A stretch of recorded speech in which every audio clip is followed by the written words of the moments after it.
Tonight we're going to find our way to the end of the Old Testament.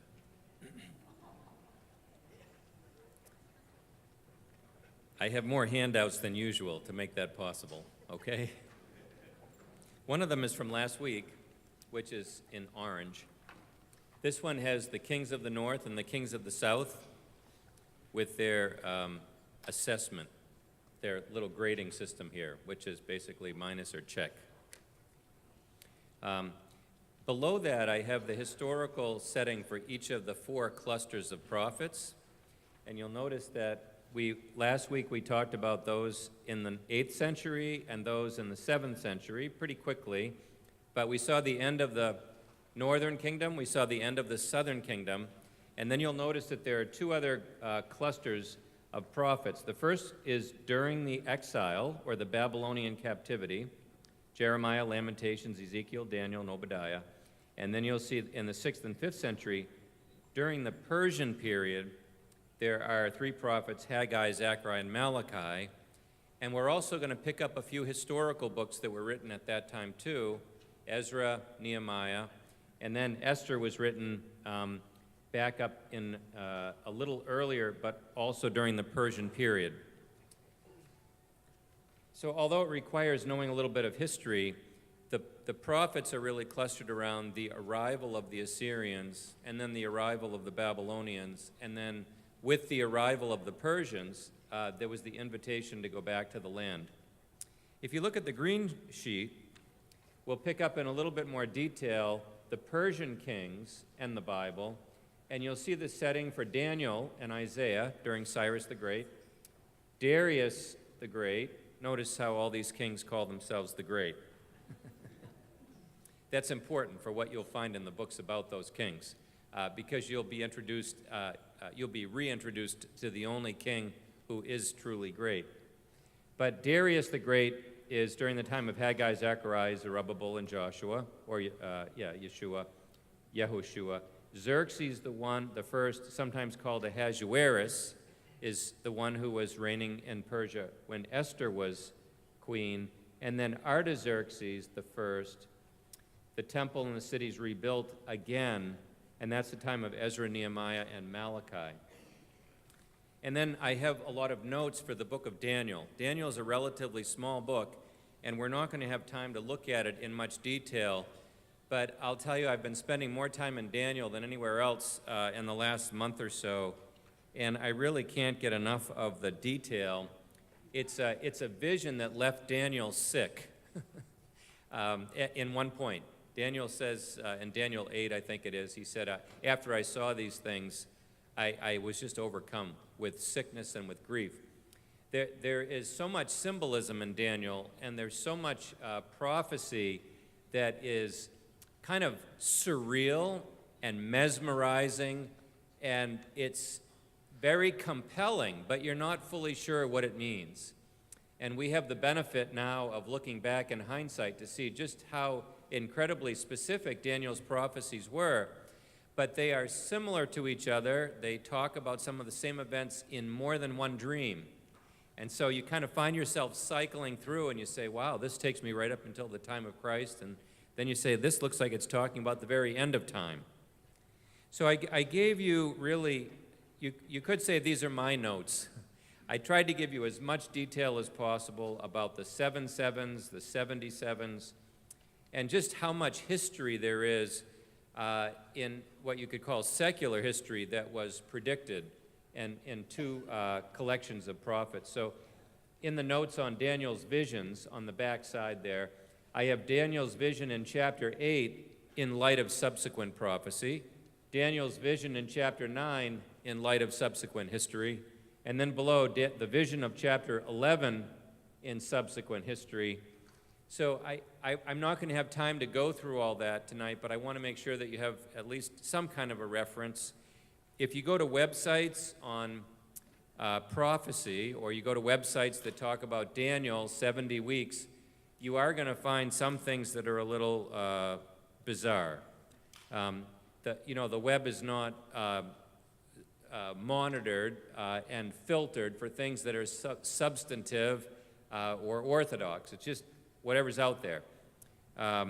So I would say if you want to study Daniel, there are different approaches to the book of Daniel, but it would probably be helpful to go to some reputable resources, preferably some Bible commentaries that you know well and that are recommended by the pastors and elders here at the church to get yourself a little bit more deeply into it.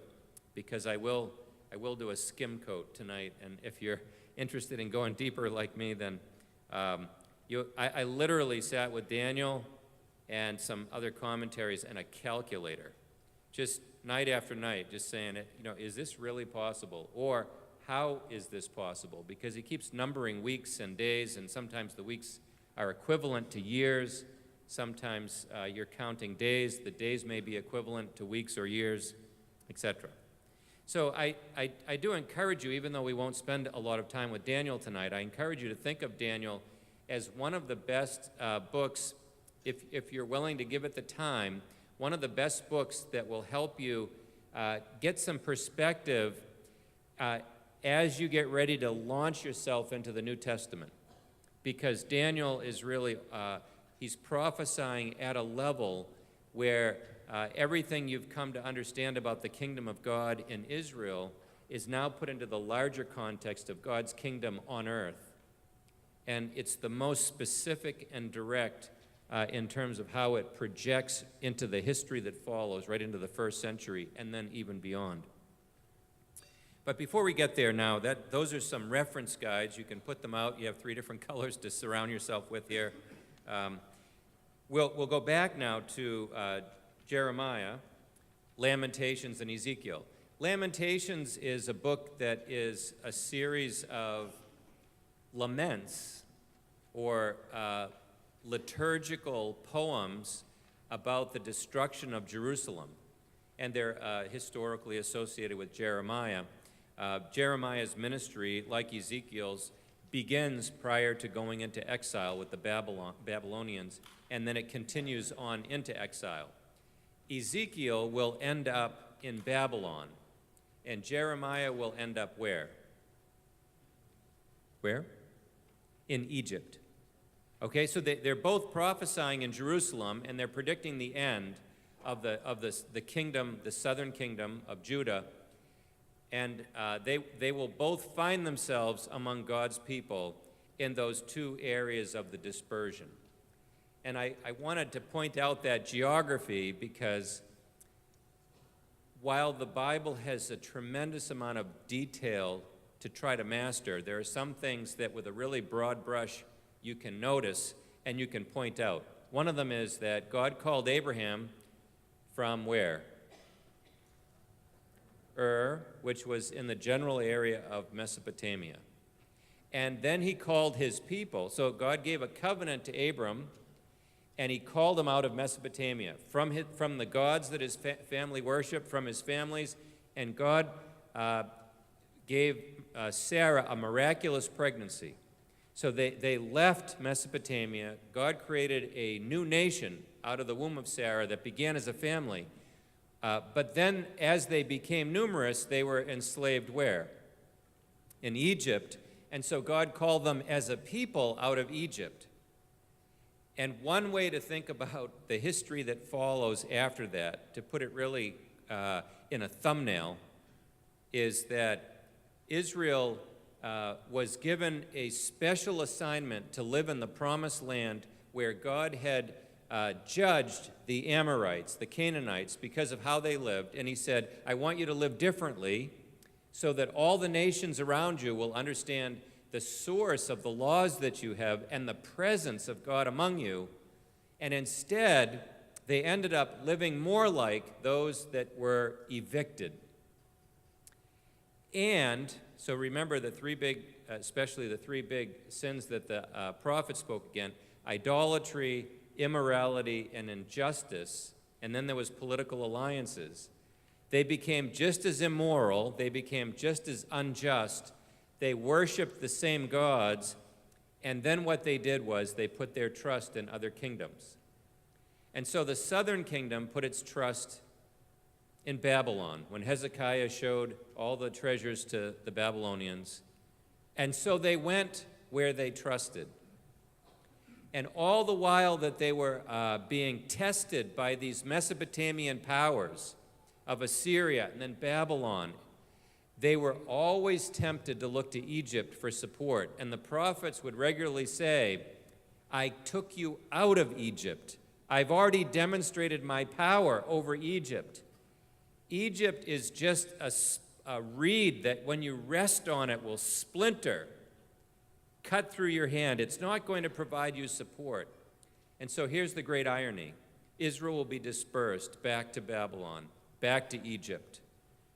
And that's where the diaspora, the dispersed community, that's where it will come back to life. And in the amazing predictions of Ezekiel, the visions of Ezekiel, God will leave the temple, now polluted, and of all things, God will find his place among his people by the Kibar River, it says, out in Mesopotamia. So God doesn't leave his people, he joins his people in their judgment. That's just a fabulous, if you read Ezekiel's visions, just watch, because early on you see Ezekiel watching the Spirit of God leave the temple. It's an unthinkable dream. God said, I'll never leave. But at a certain point, God said, he put the vacant sign on the temple. No longer here. This is no longer the temple of Yahweh. But of all things, he found his way out among the dispersed people. And you know, in Ezekiel's vision of the dry bones, God's Spirit brings them back to life as exiled people. And so they will be called again from Mesopotamia, and they'll be called again from Egypt. And they will have what we often call a second Exodus. There's another chance for them to come out of bondage by God's grace. So that's part of that's probably the simplest way to give you the big storyline that's traveling through this. We're looking at the exile right now. The exile was predicted over and over again, but the prophets hung out beyond the exile a promise of restoration. Restoration would include the restoration of a remnant of the people, a restoration of the king of the Davidic line, a restoration of the temple, and a restoration of the state, the land. All of this would be restored. You'll also hear reference to 70 years by Jeremiah in more than one place. And in this context, then, of exile, Isaiah, Jeremiah, Ezekiel, Zechariah, they're all going to start drawing deeply from the imagery of the first Exodus to describe what God is going to do. He's going to take his people out of bondage again, and he's going to bring them across the water. He's going to bring them through the wilderness that will burst into bloom. He'll make the crooked ways straight, and he'll lead them home. And then all of those rewords will take place. The regathering, the rebuilding, the renewal. And part of what you're going to realize is that we're preparing for what those very same prophets described as a new or a renewed covenant. God was going to rescue his people and then renew his covenant with them.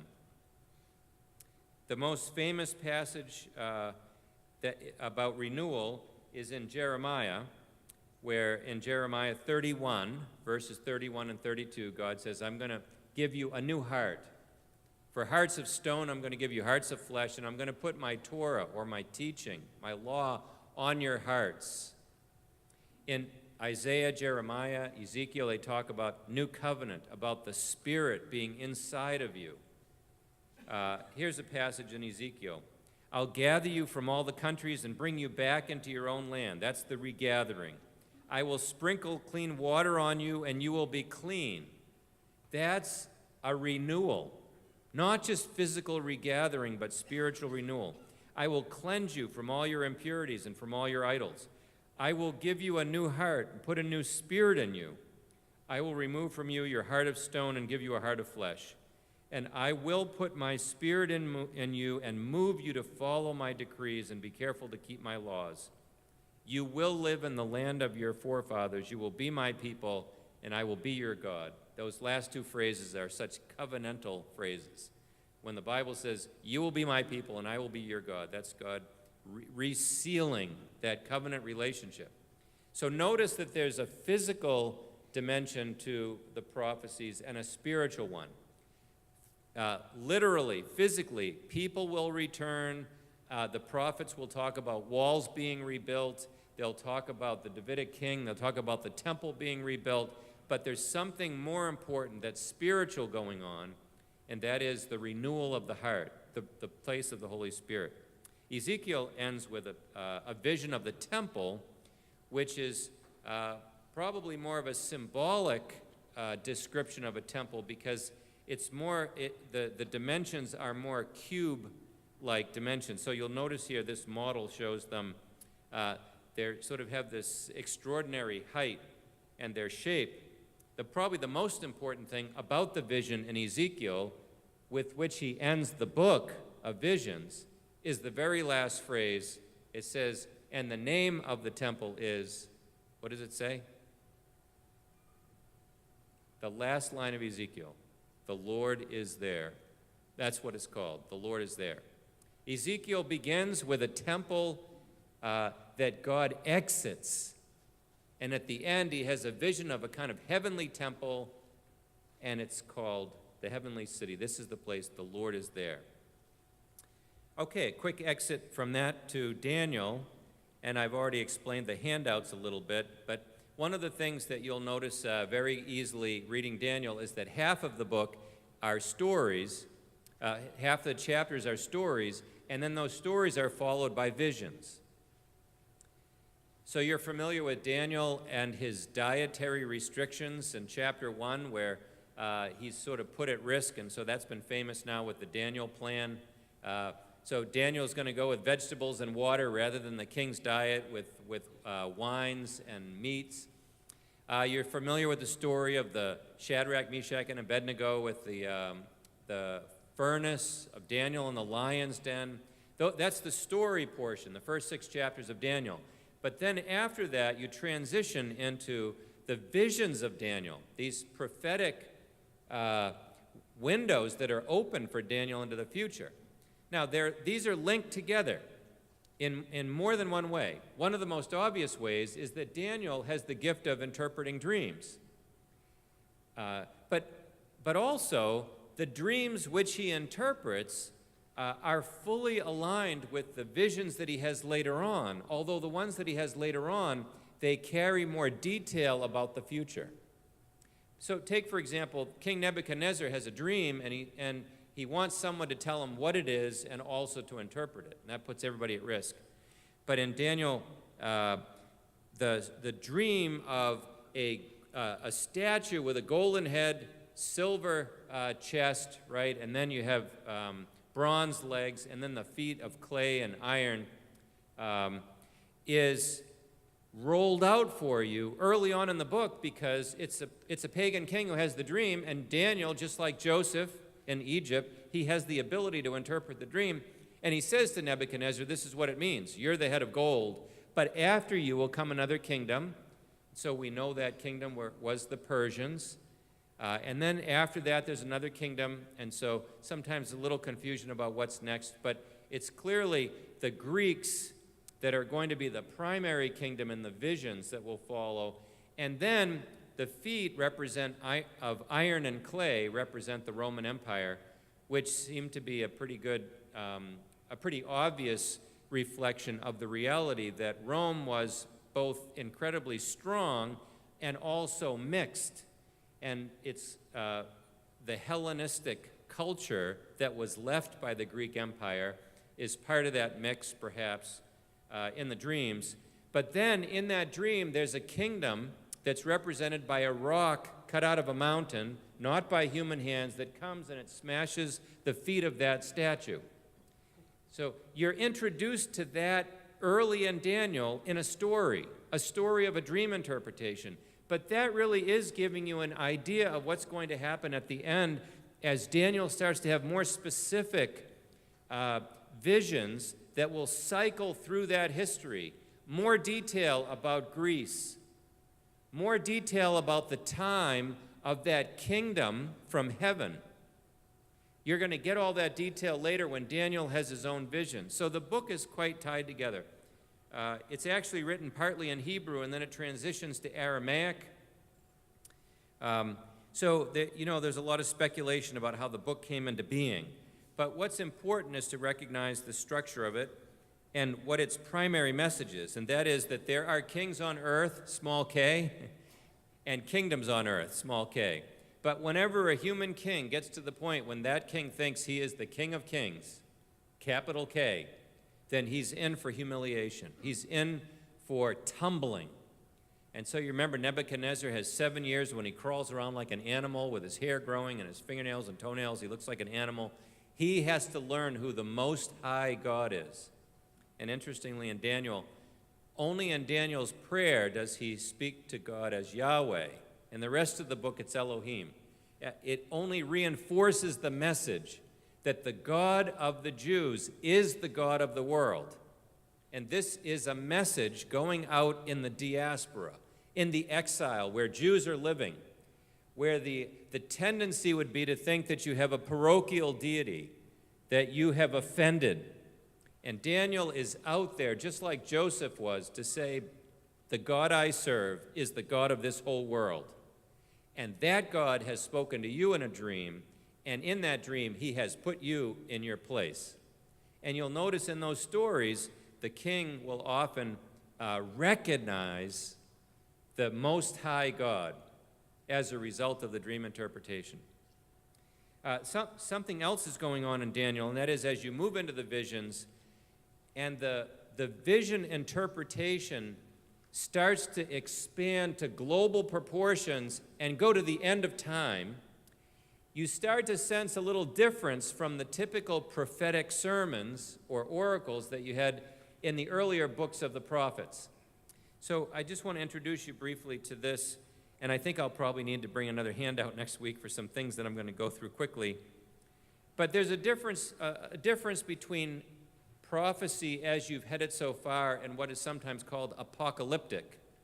Another kind of prophecy, but you'll notice these differences, and I'll certainly give you a handout with this. Once you start to move more toward the end of the age, and you start to have sort of mythological type creatures, and you have a mediator who's giving you special insight to kind of make sense of a vision, and you've moved away from prophecies that were primarily a form of warning for a generation. Most of the prophets were saying, this is what's about to happen, and there was a prophetic moment where they were really inviting people into repentance. But in the case of Daniel, Daniel has these troubling visions where he gets to see, it's as though the timeline of history sort of unravels right in front of him. And Daniel's just overwhelmed as a human, looking through the lens of mythological type creatures, looking through the lens of symbolic numbers and colors and all that. He sees it all and he asks, how can I interpret this? That's not what other prophets have asked. Now, one reason why you can distinguish between these two kinds of prophecy is that apocalyptic is a kind of literature that became popular in the Second Temple period. What's going to begin at the end of the Old Testament and continue for the next half a millennium, all the way into the New Testament, is called the Second Temple period. There's lots of apocalyptic writing, and in most cases, there is what's called pseudonymity, or sometimes you'll hear about pseudepigrapha, books that have a false name. Now, that's not the case with Daniel. It's not the case in the Bible, but it's typical for this kind of literature to say, this was the dream of Moses. Moses had an ascent into heaven, and he had this vision. And everybody knew that it wasn't written by Moses. But in Daniel's case, this is our earliest full-blown apocalyptic.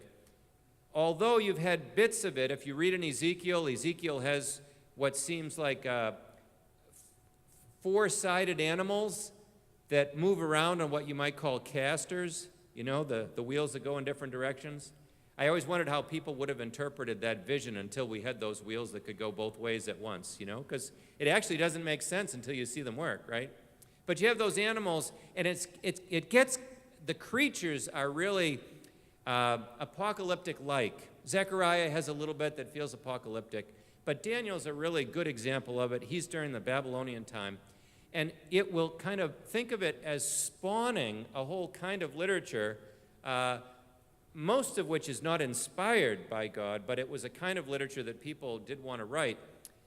You'll have another prime example of it at the very end of the Bible with what book? Revelation. And the book Revelation, the Greek name for the book is the Apocalypse. That's what it is. It is the apocalyptic book of all apocalyptic books. And in fact, has a lot of Daniel and Ezekiel and other Old Testament books wrapped up into its symbolism. So you can look a little bit more at the sheet on Daniel. I'm not going to spend more time now, except by comparing it a little bit with some other books. Daniel is a leader in the diaspora. When he's in Babylon, he is a Jewish leader in the court of a foreign king. And that should make you think about some others that you've met before, like Joseph, and then Moses, and then you're going to meet Esther, and then eventually Nehemiah. Nehemiah will come out of a foreign court where he has an exalted position. I've given you some other books that are in the Apocrypha, Tobit, Susanna, Bel and the Dragon, and Judith, which also feature Jews in the courts of foreign kings, to show you again that what you have in the Bible is some inspired samples of what you have more broadly available in the ancient world. And this is what I wanted to point out about these stories, is that they tend to have a pattern to them about the hero or the heroine that I suspect speaks well to a community which could find in their own collective story the same realities. Let me explain. Whether you're talking about Esther or Daniel, and every story in Daniel, including Shadrach, Meshach, and Abednego, whether you're talking about Nehemiah, or even looking back to Moses and Joseph, when there's a story of a Jew in the court of a foreign king, they are almost always threatened. They are challenged. They start with a level of favor that's often unexplained, but then it's challenged. Daniel has people that are after his life for no good reason except presumably because he's Jewish. He's only there for the king's best interests, but people oppose him. And then in every single story, there's a turn. There's a turn where the opposition often ends up, as in the story of Esther, Haman ends up hanging on the gallows that he's made for Mordecai. Uh-oh. Sorry. In the story of Daniel in the lion's den, Daniel's in the den of lions because there were people that really wanted to get him in trouble. Who ends up being eaten by the lions? Those people who were accusers. In every one of these stories, there's what you could call the law of just deserts. It's a kind of view of retribution that runs all the way through the Bible. It shows up in the Proverbs. The one who makes a net to capture a friend will end up in the net himself, or fall into the trap or the hole that you dig for somebody else. When we were in the book of Judges, you saw, I don't know if you remember, Judges 1, there's a king called Adoni-Bezek, and he says, I used to have 70 kings eating, off the floor under my table without their big toes and their thumbs because I cut them off. And he said, now the same things happen to me. And the assumption in the Bible is that that's how you recognize God's hand in history. And that's, in fact, fundamental to the law code in the Bible, is that what people do or what they intend to do becomes their own sentence. And I would suggest that this also could help you understand hell in terms of biblical theology. People get not just what they deserve, but what they deserve is arguably what their behavior asks for. If you want to run away from God, then okay. Run away from God and spend an eternity without him. This is what the exile was for God's people. If you want to trust in Babylon, then go to Babylon. If you want to trust in Egypt, go to Egypt. Burger King. have it your way. That's sort of retribution theology. You come up to the counter of life and place your order. So in each of these stories, the people who are opposing God's people are going to, you could put it in another metaphor, right, have a taste of their own medicine. They'll suffer. So I'm going to just suggest, I can't prove it, but I'm going to suggest that if all these stories have these patterns in common, they probably have some benefit for a community that's living in a vulnerable status in the diaspora. And every one of these heroes takes a stand for what's right. They take a stand of solidarity with God, with God's people. And those who oppose them seem to be winning, seem to be gaining ground with those that have power. And then the story shows the flip. And they'll eventually be vindicated publicly. And I didn't want you to miss this, not only because I wrote my doctoral dissertation on it, but I didn't want you to miss this because a lot of times we'll cruise through the exile on into the rebuilding, or else you just, for some people, you don't even finish the Old Testament. You kind of feel like the Old Testament ends like the book of 2 Kings. Everybody goes into exile, and then darkness covers the face of the earth, and for 400 years, not a sound was heard. But wait a minute. The temple's going to be rebuilt, but you also have Jews in the diaspora, and they're faithful where they live. And I don't want you to miss it because they become examples of how to live in the diaspora, in the dispersion. And I'm using the very language that James will use, and 1 Peter will use, and Hebrews will use to say that's who you are. You're living in a diaspora. You're living among the nations. And in that state, you can trust God, even when you take a stand for Him, which I understand you did in a particular way this last Sunday. Is that right? Okay? When the church takes a stand in the diaspora, you don't take a stand as a national entity. You do so as a subgroup among many people, often in a minority, making a stand and expecting that God will one day vindicate. Okay, Ezra and Nehemiah, I'll just mention briefly as two men, two leaders who represent two roles that you'll watch being important in this period, which is usually relatively unfamiliar to most Christians. But we're moving into that time after the exile when the temple's going to be rebuilt, and then, but not very well, not very much, and people are not putting a lot of effort into it. Worship is corrupt. And then about another century later, you're going to meet Ezra and Nehemiah. Ezra is the scribe. He's sort of on the priestly side of the equation. Nehemiah is the governor. He's on the political side of the equation.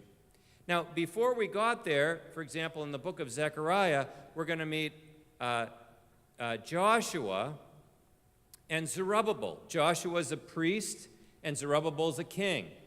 In his case, Zerubbabel has Davidic blood in him. So these are important issues because when you open up the New Testament, you are reading about a time period which is like the last chapter in a book that started at the beginning of when the Old Testament was closing.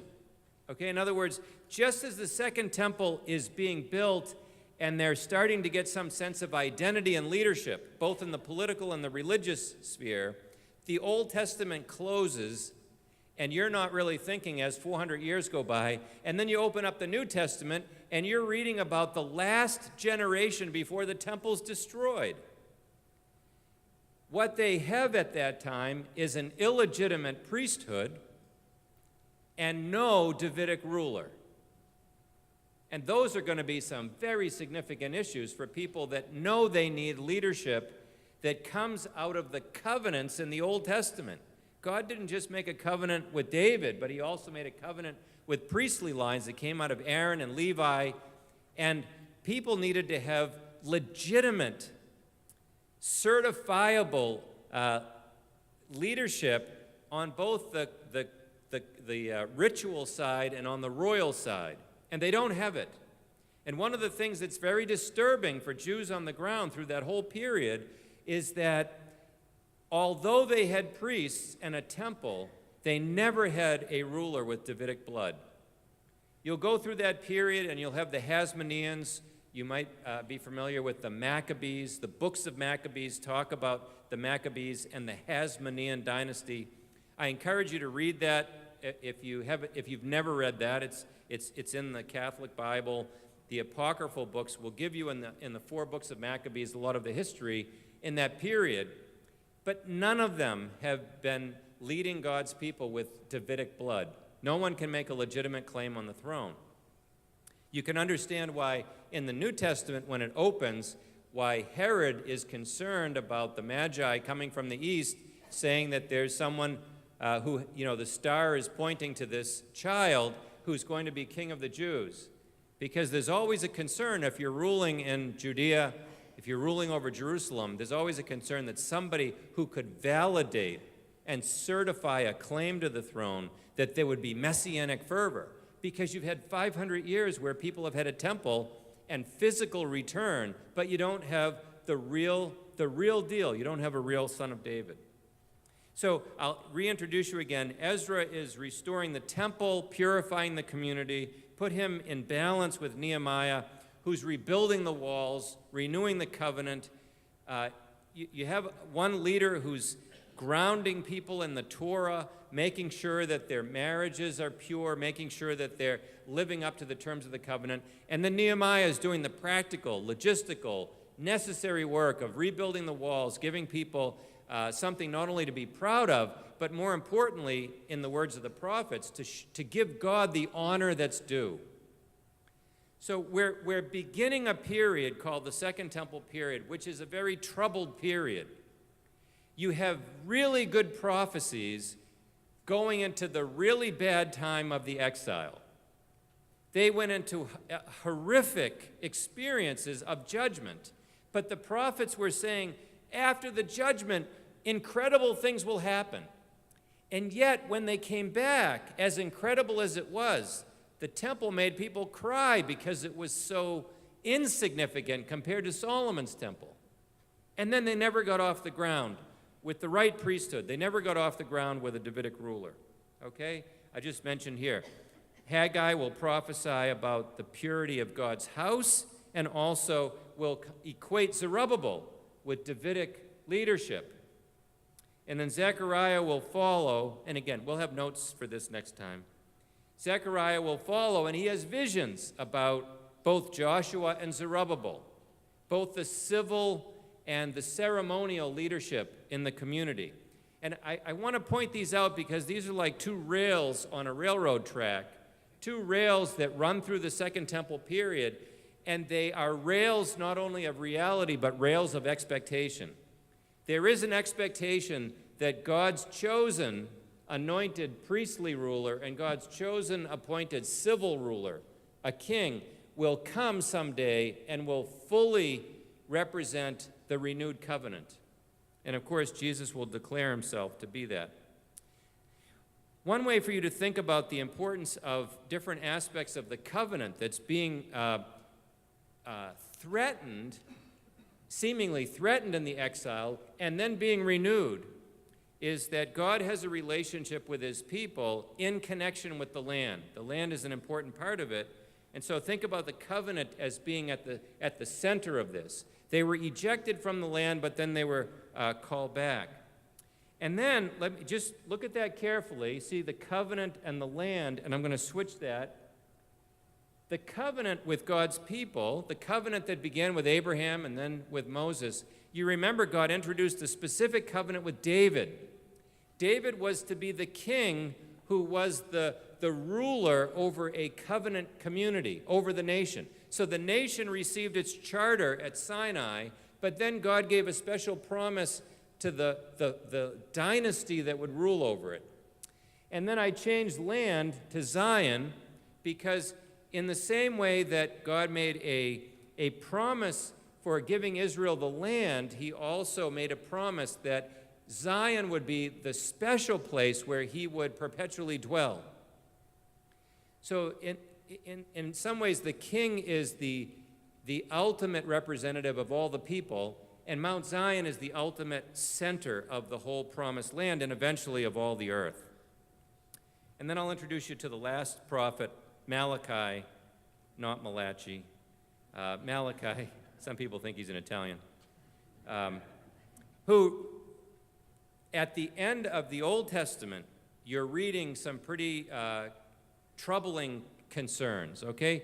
It's bad enough to get to the end of 2 Kings and to see people go into the exile. But it's actually worse to have them return from exile and to have these prophets that are now working with them after they've rebuilt some of the walls, they've rebuilt the temple, and Malachi is saying, you've broken faith. You've broken faith with your spouse, you've broken faith with God, you've broken faith with your brothers. All the things that brought you into exile, these are the things that Daniel is going to pray for confession over in Daniel 9. Nehemiah is going to pray for confession over in Nehemiah 9. Malachi sees the same problems, and now we're in the 400s BC. It's not looking very good. Over 100 years, people have been living with crumbs of all that they were told they could dream of. And the prophets are saying it's because you're not making a priority out of God's house. You're not making a priority out of the covenant. And you're living again like you did in the days when the covenant was broken down. And yet, Malachi ends with a prophecy of the return. This is the last words of the Old Testament. Who is predicted to return?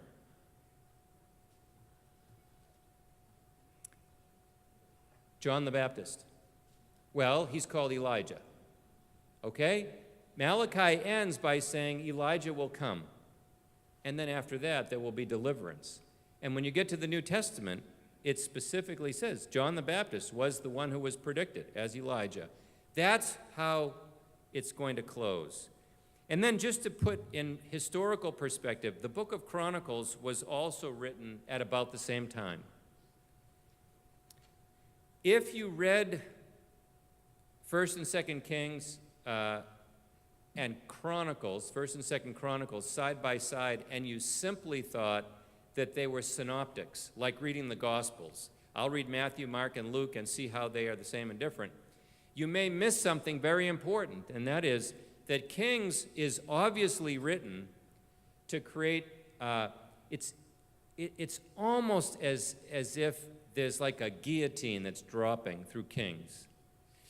And when it finally goes, bam, and it's like execution, all of God's people have been either destroyed or depopulated or sent off into exile. And 2 Kings basically says, this is exactly what God has been saying through the prophets to every generation, is that you have no unlimited, unconditional guarantee to the land. You will someday be evicted just like the early tenants were. It says this in Leviticus. It said it in Deuteronomy. You are just tenants in the land. And so they're evicted. That's how 2 Kings ends.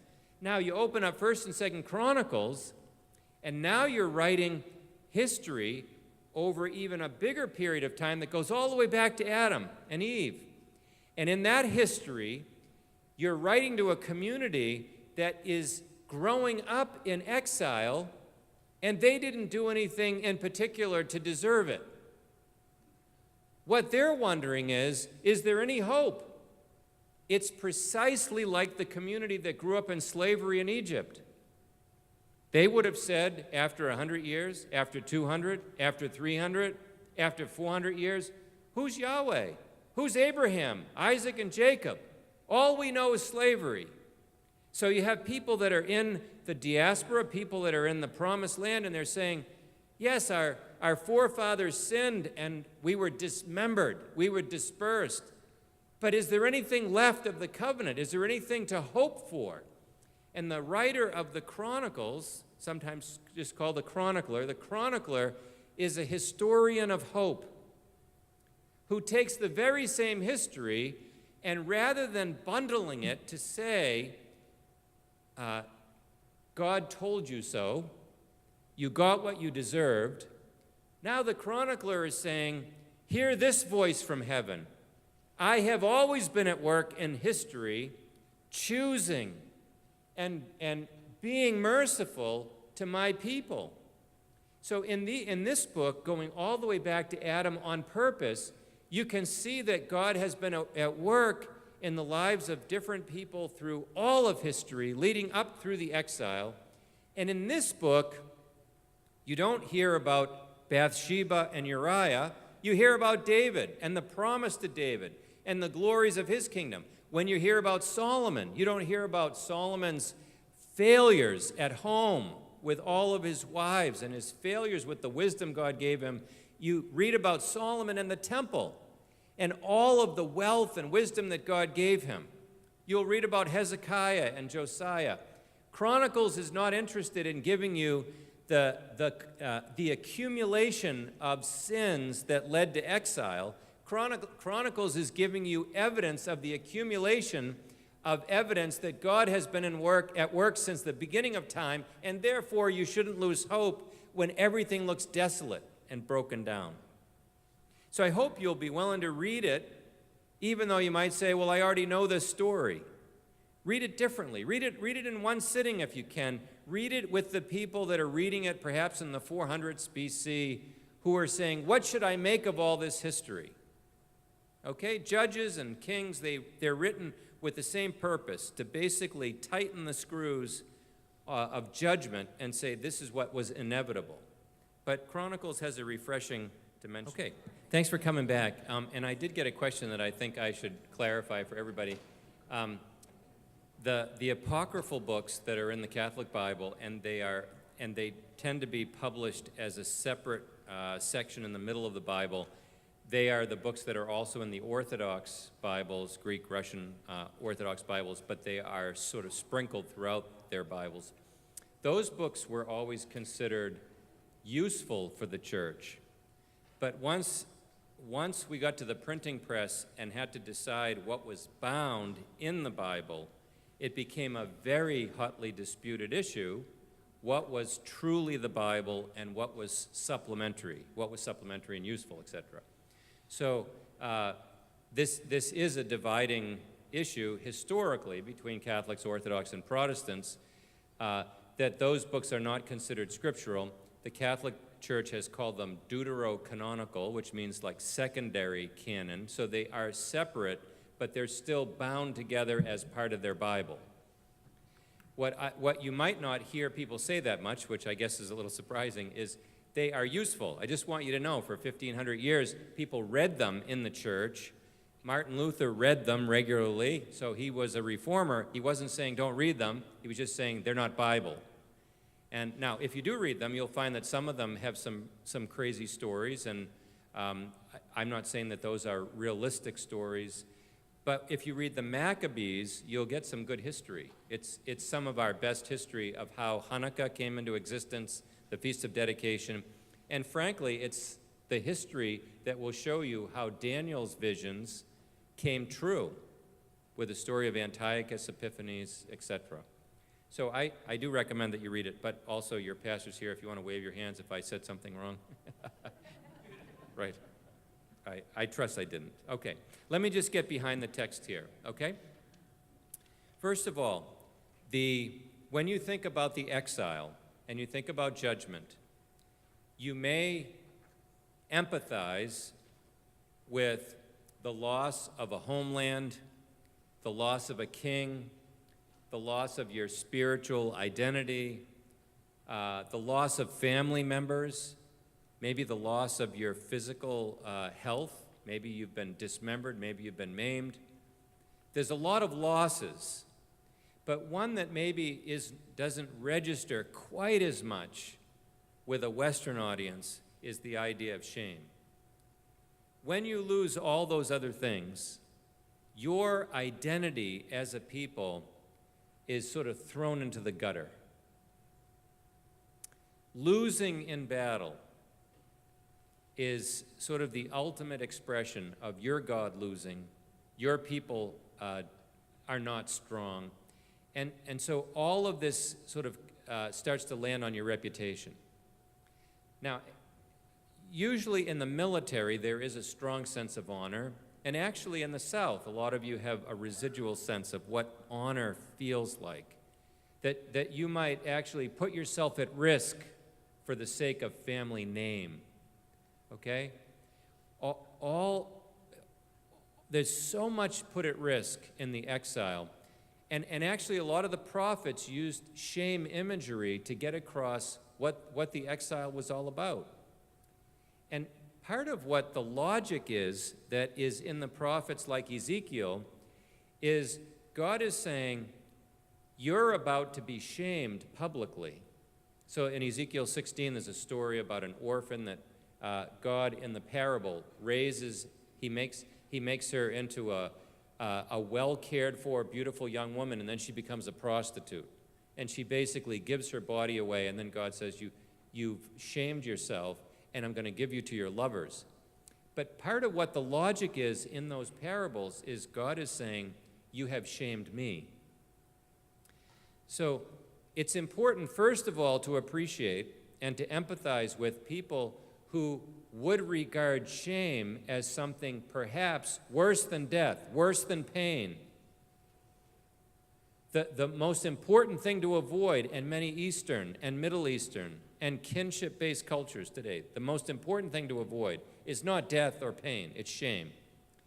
But the second thing that the prophets are saying is the exile had to happen because you not only were shameless, you were not only bringing shame on yourself, but you were dragging God's reputation through the mud.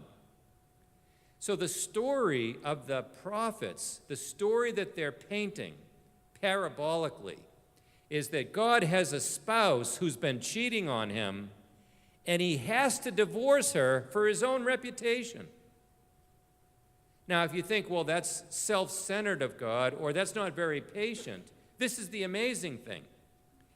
You exonerate your name by divorce in that kind of a cultural context. If your wife is cheating on you repeatedly, over and over again, and in public, you're the fool until you stand up in public and say, I disown this spouse for this behavior. And in lots of countries all over the world, that's the assumption, that's the logic that's at work. And that's why you can even have honor killings. I've met people that were actually hiding from a family that had a contract out to kill them. Family members, brothers, father, uncles, trying to kill you because they're trying to exonerate the family name because you brought shame on the family because of sexual promiscuity or even the possibility or the prospect of it. But here's the other thing that's different in the biblical story, is that God will say the unthinkable. I will exonerate myself. I am not a foolish husband who is unaware of my wife's behavior. But I am a faithful husband, and I will find you, and I will bring you back home. Hence the story of Hosea marrying a prostitute. And Hosea can't imagine it, but God says, respectfully, get into my world. I want you to know what it's like for me to be married to Israel. This is how they behave. And after I divorce them, I'm going to bring them back and remarry them. This is even prohibited by law. God's going to do the unthinkable. This is like the prodigal son story in the Old Testament. Give all of the benefits of inheritance, watch them get squandered, and then invite them back home again. And that's part of what's happening in the story of the Old Testament as you get to the end. God is going to say, I will exonerate my name by publicly allowing your shame to play itself out. You want these lovers? Go live with them. But then I will bring them back home, and this is what's so majestic about the theology in the Bible. And then the nations will really know about my character. Not just that I will honor my name, but that I will show them that in my character there is a resilient faithfulness that will seek you out and make a covenant with you again. And I will put my own spirit inside of you, and you will be my partner forever. That's mind-blowing. So when we go behind the text, we get cultural background, and sometimes you say, well, that makes sense. But I think sometimes you get the cultural background and you say, now I know that it couldn't make sense, except in the very character of God, could it ever be so that you could have, look, everybody worshiped gods in the ancient world that punished people. Everybody had gods that deserted them. But who's heard of this? This is a picture of women mourning. I want to introduce you to some other images in Jeremiah. Jeremiah's got some great imagery. Some of them have to do with pottery, the potter, idols, and potsherds. So I'll introduce you to some of these pictures here. In Jeremiah, at least chapter 18, and I believe it's also in chapter 5, Jeremiah is instructed to go to the potter's house. And I'll take you to the place in Jerusalem where the potters were, because pottery creates a lot of trash, creates a lot of smell, and they're in a valley where the potters were. And but first get this picture, because God says, look, I shaped you. I was making you. Who are you to respond back to me? This is important for Isaiah. It's important for Paul and his rationale in Romans to refer to this. What right does the pottery have to say anything back to the potter? So this is very grounded imagery. And then what's even worse, not only that God made Israel as his vessel, but he made Israel as his image. He made humans as his image. And what were they doing in the potter's house? They were making images that competed with the claims of God. They were making images that were substitutes, replacements for God. They were worshiping gods that they believed gave them fertility. And so that's unfortunately witnessed by evidence in every single era in Israel of archaeology. Every single Israelite occupation level, there are evidences of gods that were worshipped. Physical idols. They're always found. What's really strange is that a lot of archaeologists have thought that this was proof that they weren't really Israelites. And I think, well, if you read the Bible, that's actually evidence that everything the prophet said was true. There was a problem in every generation with what people were doing with idols. In fact, you have reference in Ezekiel and Jeremiah to the Queen of Heaven, who was probably Ishtar. Back in Babylon, here is the great Ishtar Gate. Let me see if I get that up for you.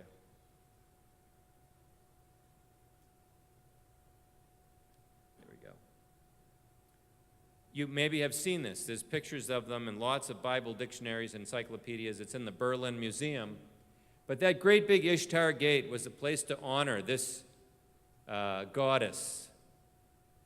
And Israel was using the temple of Yahweh to worship these other gods and goddesses. Wasn't even bad enough to say, let's worship Yahweh at his temple, but then let's go off to this little high place over here because we also want to worship Baal. The temple was converted into a pagan temple. And this is what the prophets Jeremiah and Ezekiel were saying just before the temple goes under. It's not my temple anymore. I'm not going to live there. God leaves the temple, and Ezekiel has the vision to see it.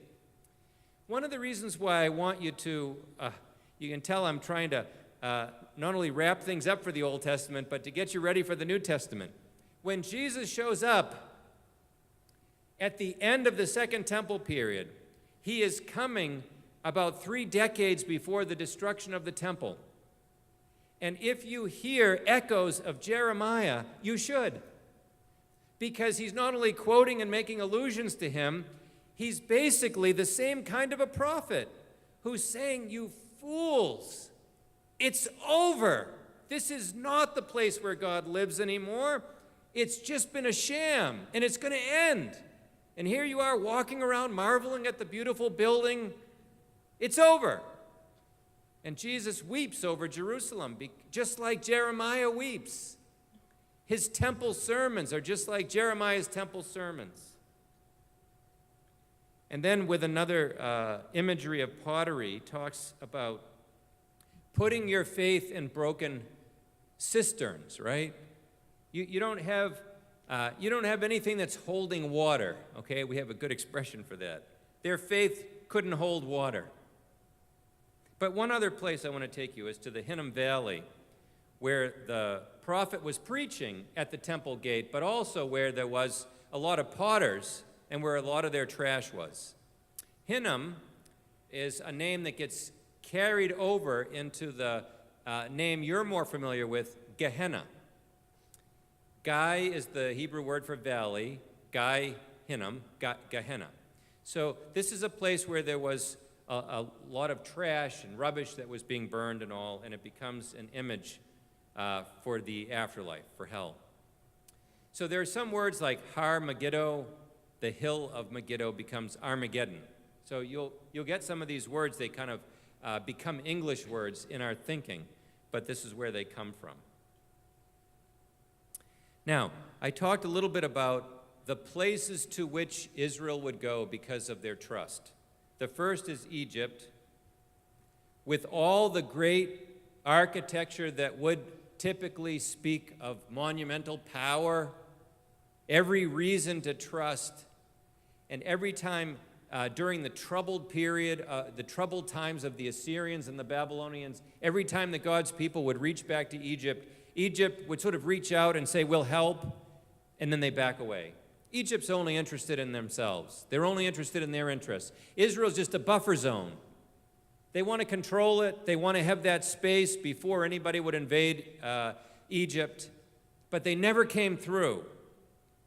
That's what you get when you trust in Egypt. And what do you get if you trust in Babylon? This is one of my favorite artifacts from Babylon. It's not self-explanatory until I tell you. That's a map of the world. That little circle right there is a map of the world, and at the center of it is the city of Babylon. Enough said. Right? That's the worldview of Babylon, just like the worldview of Egypt, just like the worldview of Tyre. It's like the worldview of every great kingdom. Persia. It would be Greece. It would be Rome. It's a worldview that looks like a circle with a space right in the middle just for you. And what's the message of all these books? Whether it's the stories of Daniel in exile, or the interpretation of his dreams, or the prophetic oracles of Isaiah, Jeremiah, Ezekiel, what are they saying? They're saying the center of this universe, in one sense, it's on Mount Zion. Now, how bizarre is that? That's just a little petty kingdom that keeps getting run over, isn't it? But secondly, the divine patron of that city claims to be the God of the world, and in fact says that none of the other gods even exist. This is the preposterous claims of God's people. And it doesn't help that they get defeated in war, because then it looks like their God doesn't have much to offer. And this is what Sennacherib last week, the Assyrian, was saying to all the Judeans hiding in the walls of Jerusalem. He said, why should you trust in Hezekiah, and why should you trust in Yahweh? Look what's happened to all the other gods. We've mowed them down. The only gods you should be respecting at this point in history are the gods of Assyria. We're apparently doing something right.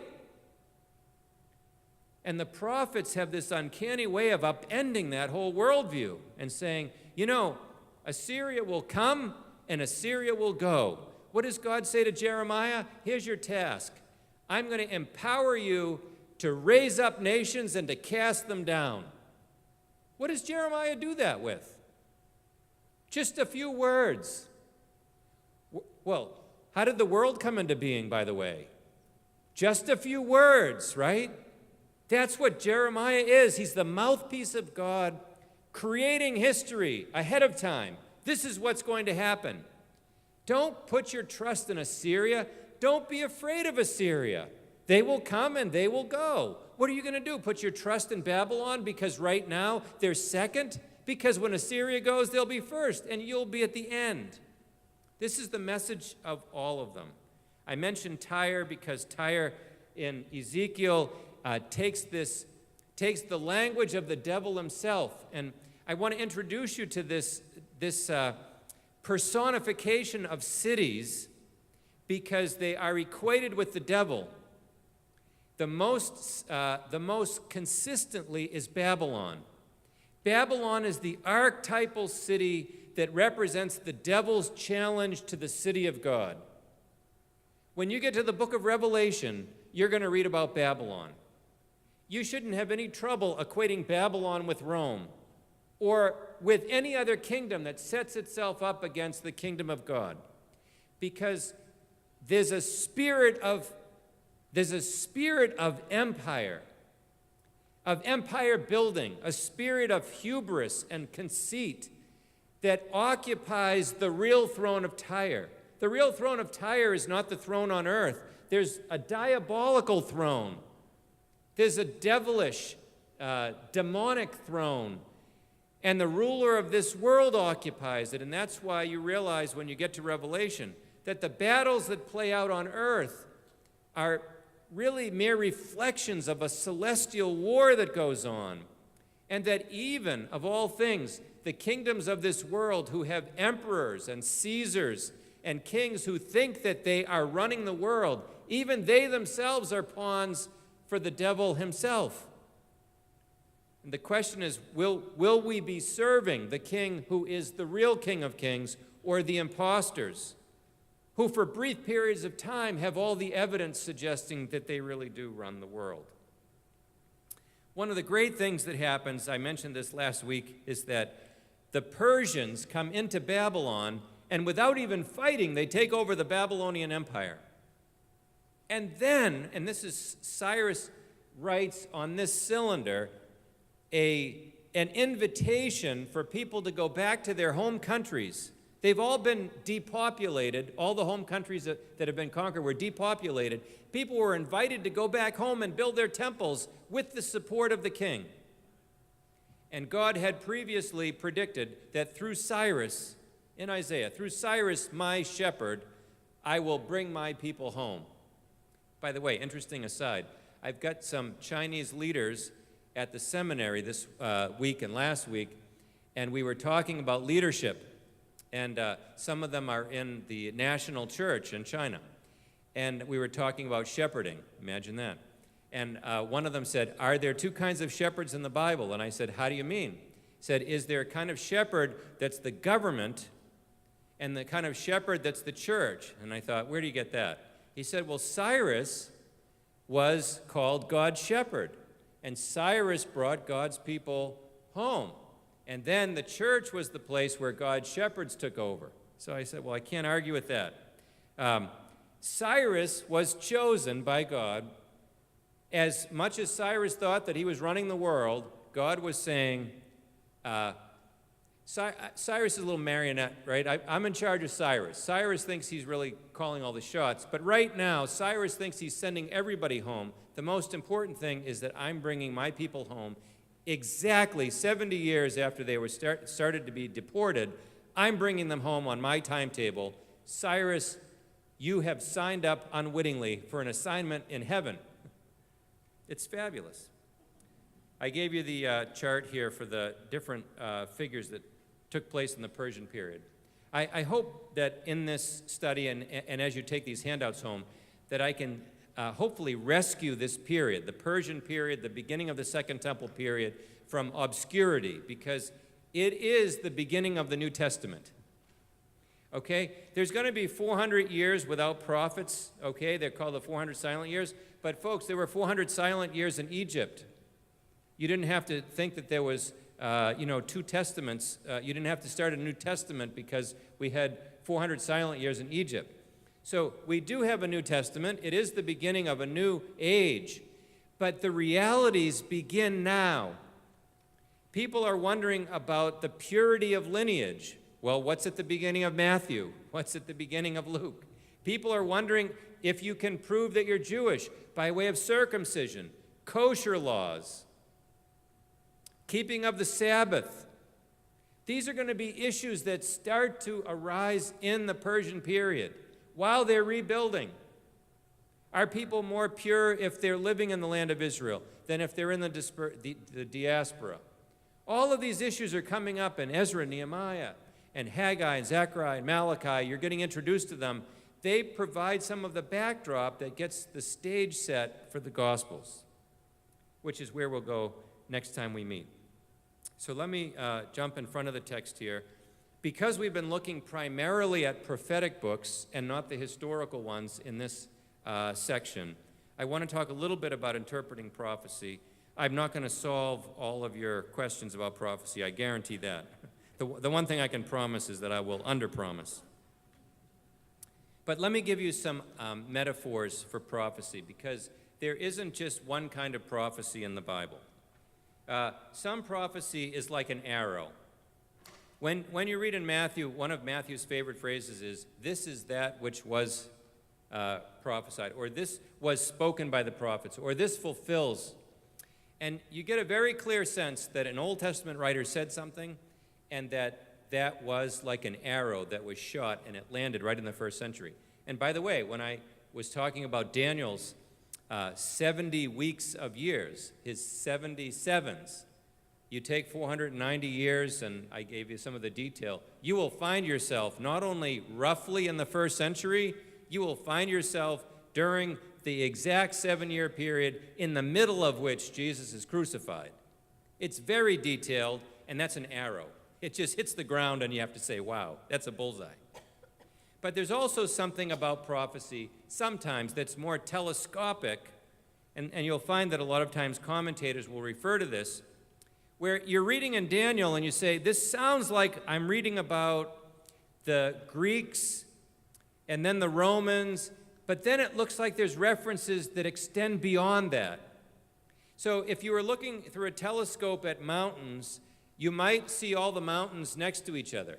But then when you go hiking, you say, wow, there's a big valley between this mountain and the next one. And then there's another valley after that. And so the prophetic view is often a view that compresses that. And so people still wonder exactly about Daniel's prophecies and about some of the other prophecies. Are they yet to be fulfilled because they've been sort of pushed together?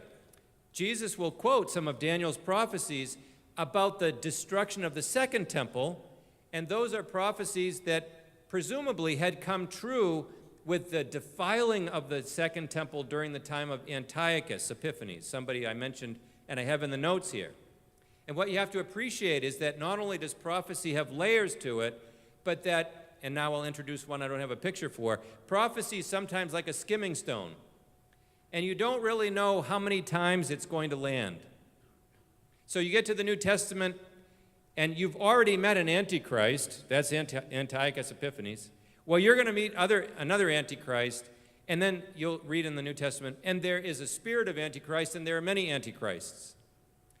So in other words, there's an epitome, there's an ultimate expression of certain things that have been characteristic through history, and that's what you're going to meet in Revelation. You're going to meet that final Antichrist, but you've already met him before in other ways, okay? So you have to get used to that. Also, realize that prophecy, to some extent, and this isn't always, these are images, okay? They're not always true of every prophecy, and in fact, I want to have you try to distinguish between prediction and prophecy and promise a little bit. But sometimes prophecy is sort of nurtured along in Revelation. You have this vision of a son of man. You have a vision of a son of David. You have a vision of somebody coming, and it's like the prophets are participating in the eventual growth of this germinal idea. And it's like a portrait that's eventually done, and then when Jesus comes, you say, that's it. And the writers of the New Testament look back and they say, this is exactly what we should have expected. But then you wonder, why didn't most people recognize it? Well, partly is that it wasn't until it was fully in bloom that you could say, yeah, that's right. It was all there, the DNA, the imprinting. Now, there is also a kind of Sherlock Holmes dimension to prophecy. I want to lay all these images out because I don't think you should lock in on one or the other. If you just start with Daniel and you just start with trying to decode the 2,300 days or the last week of the 490-year period, you can get into the mentality that I'll pick up where Daniel left off. You know, God gave him some interpretation, but it's still a little unclear, and I'll finish it off. Well, let's grant the fact that some of the prophecies are mysterious until they until they have the illumination of reality. You don't fully know what they mean, not fully. You know adequately, but you don't fully know until they come to pass. And so Jesus was pointing at different events in his life and saying, this must be fulfilled. He knew that there was a culmination of prophecy in his life. It was coming to pass before them. But you think about somebody like Paul, who was highly educated in Judaism. And Paul, after he was sort of struck by this blinding light, Paul went to Arabia for a while, and I can only imagine it was to get deprogrammed so that he could reread the Bible he knew so well and to discover that Jesus was there all the time. Somehow you can read it and miss him, or you can read it by the power of God's Spirit and see him everywhere. Another image is a river. Another image is a bird. Another image is music that God's orchestrating off of a score. You're not fully aware of what it will sound like until you see it. So let me just, I'll just have you write down those images. You can think about them a little bit more. You know, I think it's probably helpful to distinguish between promises. God promises certain things to Abraham, to Abraham's descendants, and God will fulfill those on his own timetable, in his own way, and he has. He's proven that. Covenant promises like that. He also has plans, and sometimes you'll notice that he has plans which humans will really have the power to thwart, but God will redeem them. He will overrule them and demonstrate that his purposes and his plans will stay true. There's something magnificent in the Bible about God's sovereignty, that his power is not simply in his control, but it is amazingly demonstrated in how he co-opts everything that's thrown against his plan, that tries to stop it, and he uses it to further his plan. Exhibit A in the Garden of Eden. You can live here forever, eat everything here that's good for you, no pain, no sorrow, no death. And then the serpent enters the garden, Adam and Eve eat the fruit, and then God's plan seems to be faced with this incredible threat. And God, again, with full respect, God takes it in stride. There will be a Redeemer that will come from the seed of this woman, and eventually that Redeemer will crush the head of that snake, right? So just like you as parents know, you have a plan for your family. Your children, they have to reckon with your power. They have to reckon with your authority. They can mess things up, but if you had God's sovereignty, you could do what you can only do sometimes, and that's make it all work together for good. Let me just also distinguish between the fulfillment of prophecies and promises. Some of them are in the near future. We saw that with regular prophets. Some of them are off in the future, and some of them are off in the future, and they're in the far-off future still. And we have the benefit of a lot of hindsight now to realize that some predictions have come true, and yet they may come true again.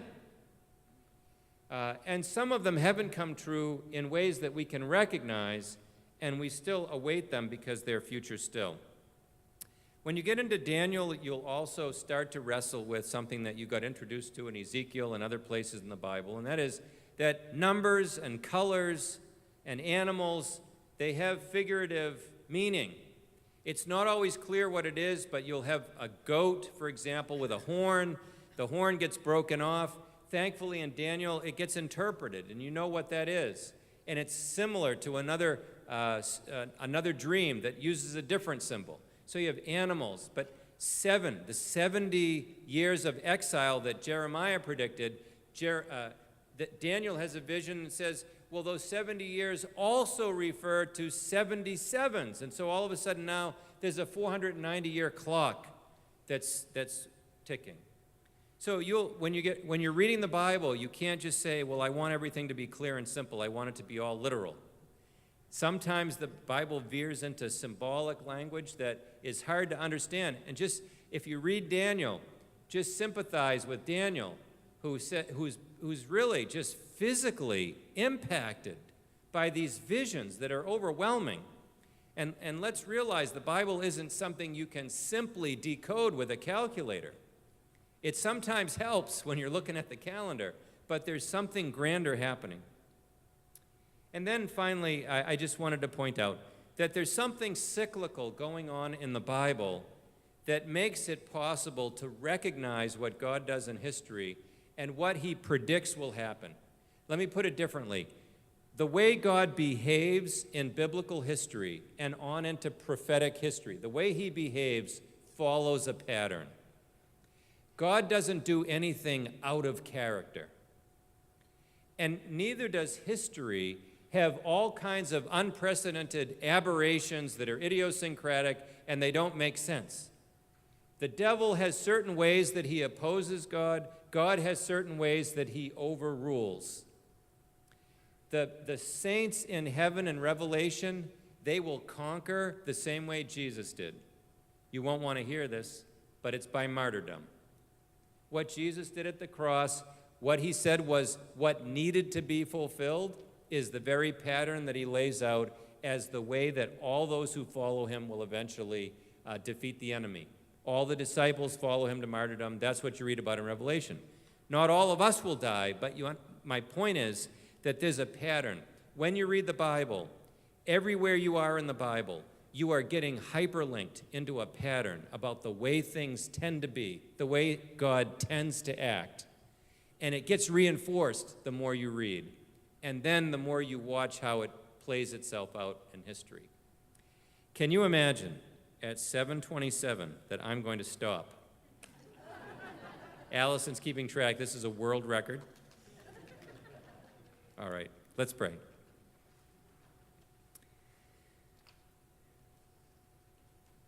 Father, in some strange way, we want to be where Daniel was,